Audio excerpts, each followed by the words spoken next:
Hi, അങ്ങനെ നമ്മുടെ bulking സീരീസിൻ്റെ day 7 ആയി. ഇന്ന് നമ്മൾ ചെയ്യുന്നത് ചെസ്റ്റും ഷോൾഡറുമാണ്. വാമപ്പ് എല്ലാം കംപ്ലീറ്റ് ചെയ്ത് ചെസ്റ്റിൻ്റെ ഫസ്റ്റ് വർക്കൗട്ട് സ്റ്റാർട്ട് ചെയ്ത് സീറ്റഡ് ഫ്ലൈ ആണ് ചെയ്യുന്നത്. ലോ ടു ഹൈ ഫ്ലൈ ആണ് ചെയ്യുന്നത്.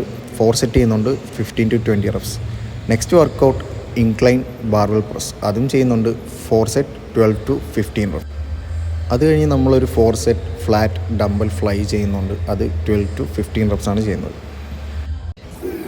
നെക്സ്റ്റ് വർക്കൗട്ട് നമ്മൾ ചെയ്യുന്നത് ഒരു ഫ്ലാറ്റ് മെഷീൻ പ്രസ്സാണ്. അതും 4 സെറ്റ് ചെയ്യുന്നുണ്ട്, 15 റെപ്സ്. ചെസ്റ്റിൻ്റെ ലാസ്റ്റ് വർക്കൗട്ട് നമ്മൾ ചെയ്യുന്നത് 20 റെപ്സ് വെച്ച് 4 സെറ്റ് പെഗ് ഡെക്ക് ഫ്ലൈ ആണ് ചെയ്യുന്നത്. അങ്ങനെ ചെസ്റ്റിൻ്റെ വർക്കൗട്ട് ഫിനിഷ് ചെയ്ത് ഷോൾഡറിൻ്റെ ഒരു സൂപ്പർ സെറ്റാണ് നമ്മൾ ചെയ്യാൻ പോകുന്നത്. സ്റ്റാൻഡിങ് ഡംബൽ ലാറ്റ് റൈസും ക്ലോസ് ഗ്രിപ്പ് ഷോൾഡർ പ്രസ്സും ചെയ്യുന്നുണ്ട്. 4 സെറ്റ് 12 റെപ്സ്. എന്നത്തെ പോലെ വർക്കൗട്ട് ഫിനിഷ് ചെയ്തതിന് ശേഷം ഒരു 5 മിനിറ്റ് പോസ് ചെയ്തു. ഇതായിരുന്നു ഇന്നത്തെ എൻ്റെ condition. So follow for more videos. Thank you.